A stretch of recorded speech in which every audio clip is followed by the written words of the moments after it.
Gusto mo bang matagumpay sa buhay? So yan ang pag-usapan natin sa video na ito. So lahat ng tao ay yan ang pangarap. So ngayon alamin natin kung ano ang mga tips upang maging matagumpay tayo sa buhay. So let's go! Ang pagiging matagumpay sa buhay ay isang malawak na personal na konsyon na iba't iba ang kahulugan para sa bawat tao.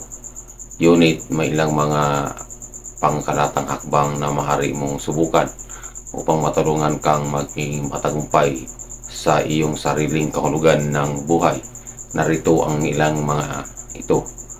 Number 1, pangarap. Magkaroon ng malinaw na pangarap at layunin sa buhay.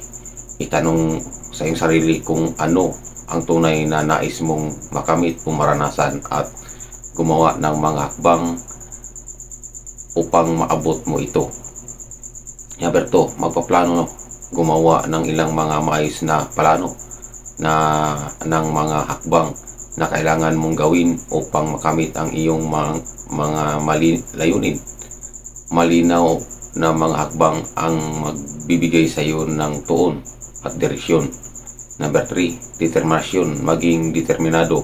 Ipagpatuloy ang iyong mga pangarap at mga layunin kahit na may mga pagsubok at hamon sa iyong harap.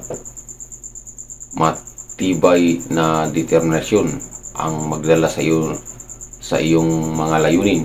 4, pag-aaral at pag-unlad. Patuloy na pag-aral at pag-improve sa iyong mga pakay at kaalaman. Maghanda at pag-unlad sa iyong sarili ang magbibigay sa iyo ng mga oportunidad at kakayahan kakailangan para maging matagumpay. Number 5, diskarte. Maging praktikal at palaban sa pangarap, sa mga hamon at problema. Iwasan ang pagiging hadlang at maghanap ng mga solusyon o diskarte upang malampasan ang mga ito. Number 6, magiging positibo. Magkaroon ng positibong pananaw sa buhay at sa mga hamon na dumarating. Mag-focus sa mga magagandang aspeto at matutunan ang mga aral mula sa mga negatibong karanasan. Number 7, tiyaga at pagsisikap. Maging matiyaga at palaban sa bawat bagay na iyong ginagawa. Ang tagumpay ay hindi madaling makamit. Nangangailangan ng pagtitiyaga at pagsisikap